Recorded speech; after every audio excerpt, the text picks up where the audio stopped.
Hello students, आज हम एक इम्पॉर्टेंट थ्योरम करने जा रहे हैं लीनियर ट्रांसफॉर्मेशन एक्सरसाइज थर्ड की, जो कि है प्रूव करना है हमें नल स्पेस जो है वो एक सब स्पेस होती है V over the field F की।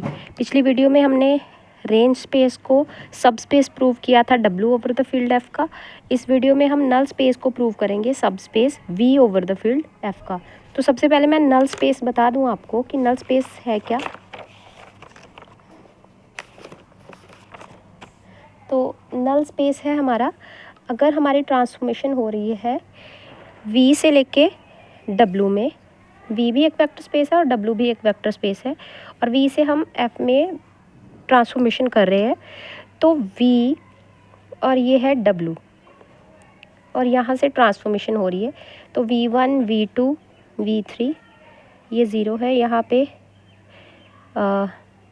W1 है, तो ये इसके साथ अटैच है, ये V2 भी इसके साथ अटैच है, और ये W2 ये V3 W1 के साथ अटैच है।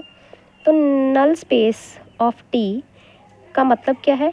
डेफिनेशन है कि NT मतलब नल स्पेस ऑफ T जिसकी वो एलिमेंट छोटा v मतलब कैपिटल V के वो एलिमेंट्स जिनकी इमेज 0 होगी।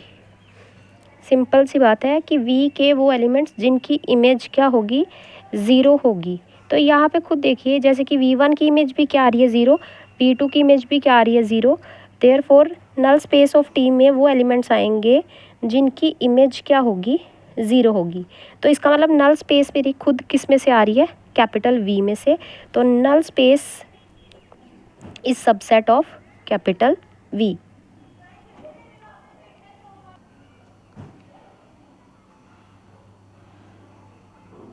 अब हम थ्योरम पे फोकस करते हैं।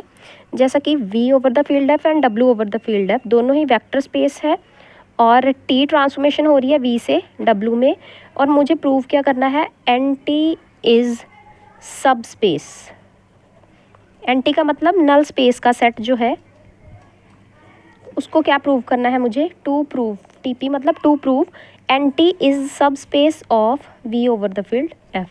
तो सबसे पहले मैंने NT बताया, क्या लेट किया, NT इक्वल्स टू वो एलिमेंट छोटे v कैपिटल V के वो एलिमेंट्स जिनकी इमेज जो है वो क्या आएगी, 0 आएगी।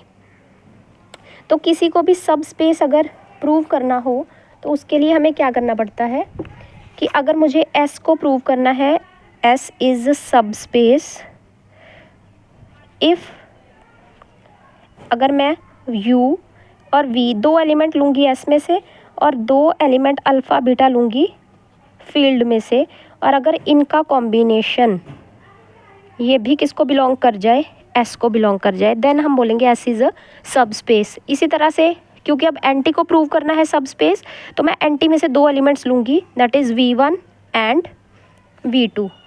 ये दो ऐसे एलिमेंट्स हैं जो कि V1 V2 मेरे किसको बिलोंग कर रहे हैं, NT को, NT मतलब नल स्पेस को बिलोंग कर रहे हैं। ठीक है, इसको कट कर दीजिए। V1 V2 किस में से लिए मैंने, NT में से, नल स्पेस में से।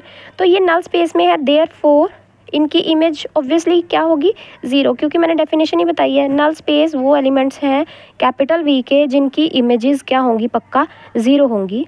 अब मुझे क्या प्रूव करना है कि इन दो एलिमेंट्स का अगर मैं कॉम्बिनेशन ले लूँ किसके साथ, अल्फ़ा बीटा अगर फील्ड में से आ रहे हैं और V1 V2 मेरे NT में से आ रहे हैं, तो अगर मैं इनकी क्या ले लूँ, कॉम्बिनेशन ले लूँ, दैट इज़ अल्फ़ा V1 और प्लस बीटा V2 करूँगी, तो ऑब्वियसली ये भी मेरा वेक्टर V का ही एलिमेंट होगा, क्योंकि V1 V2 नल स्पेस में है, नल स्पेस खुद आगे वेक्टर V में है। V1 V2 जो है मेरे नल स्पेस में है, और नल स्पेस खुद किस साइड से आता है, कैपिटल V वाली साइड में से, तो obviously NT is subset of V। तो ये V1 V2 V में भी है, V is a vector space, तो इनका कॉम्बिनेशन भी V में होगा। अब अगर इस एलिमेंट को मैं NT का एलिमेंट बता दूं तो इसका मतलब NT इज़ अ सब स्पेस। तो किसी एलिमेंट को नल स्पेस में डालना हो तो उसका मतलब उसकी ट्रांसफॉर्मेशन चेक करनी पड़ेगी, उसकी हमें ट्रांसफॉर्मेशन चेक करनी पड़ेगी। तो मैंने इसको उठाया और इसको ट्रांसफॉर्मेशन में पुट कर दिया। पुट करने के बाद क्योंकि T is a linear transformation तो अल्फ़ा बाहर निकाला जा सकता है, V1 अंदर, बीटा बाहर निकाला जा सकता है और V2 अंदर किया जा सकता है। टी V1 की वैल्यू क्या है 0, V2 की भी वैल्यू क्या है 0, तो इनकी इमेजेस अगर 0 है तो टोटल मिला के ये 0 बन गया। अगर ट्रांसफॉर्मेशन ऑफ, अगर हम बोलें कि ट्रांसफॉर्मेशन जो है इसकी वो 0 आ रही है, इस एलिमेंट की ट्रांसफॉर्मेशन अगर 0 आ रही है, देयरफॉर ये जो एलिमेंट है अल्फ़ा V1 और बीटा V2 ये किसको बिलोंग करेगा, एंटी को बिलोंग करेगा। अगर ये एलिमेंट एंटी को बिलोंग कर रहा है इसका मतलब लीनियर कॉम्बिनेशन एंटी को बिलोंग कर गया V1 V2 का, देयरफॉर एंटी मतलब that is null space is subspace. किसकी सब स्पेस है ये, किसका सबसेट थी V का, तो इसीलिए ये V की ही सब स्पेस बनेगी।